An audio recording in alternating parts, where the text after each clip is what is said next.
ተወላገደውን ሰውዬ ጀግና ያልነው ቀን ከታች የሚመጣው ሰው ጀግንነት ወይም ደግሞ የጀግንነት መመዘኛ የሚመስለው እሱ ነው። አሁንም ድረስ ለምን ሰው አዶናይን እንደወደደው ያወቃችሁ አልመሰለኝም ማለት ነው።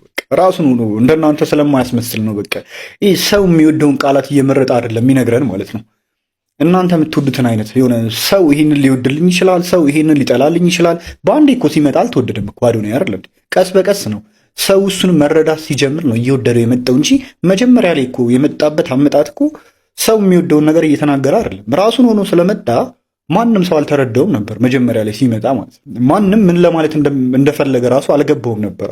ሁሉንም የሚያወራቸውን ነገሮች ወደ ሌላ አቅጣጫ ነበረ ከአንደበቱ የሚወጡትን ነገሮች ሰው የሚወስድበት የነበረው ማለት ነው። አሁን ግን ሰዎች እየተረዱት መጡ ምን ለማለት እንደፈለገ። ከዛ በኋላ ቀስ በቀስ አሳምኖ እኮ ነው እዚህ ደረጃ ላይ የደረሰው እንጂ በአንዴው ላይ የተወደደ ልጅ አይደለም።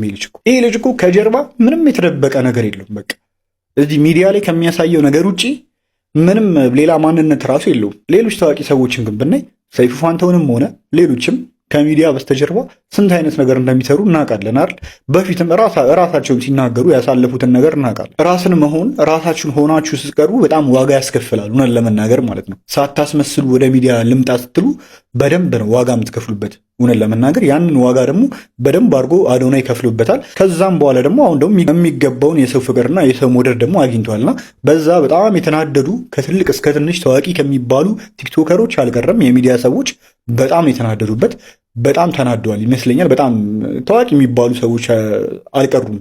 ለምን ይሄን ያክል የሰው ፍቅር ህዝብ ውስጥ እንዴት ሊገባ ቻለ እንደዚህ ምናምን ብለው እንግዲህ እንደናንተ ስለማያስመስል ነው፣ እንደናንተ መልክ ስለማይሰራ ነው። በቃ አለቀ። ራሱን ሆኖ ነው የመጣው። መናገር ያለበትም ፍሪ ሆኖ ይናገራል። እንደዚህ ደግሞ ከህዝቡ ጋር በቃ አታችመንት ፈጥሯል። እንግዲህ ምን ታደርጉታላችሁ? ምንም ማድረግ አይቻልም።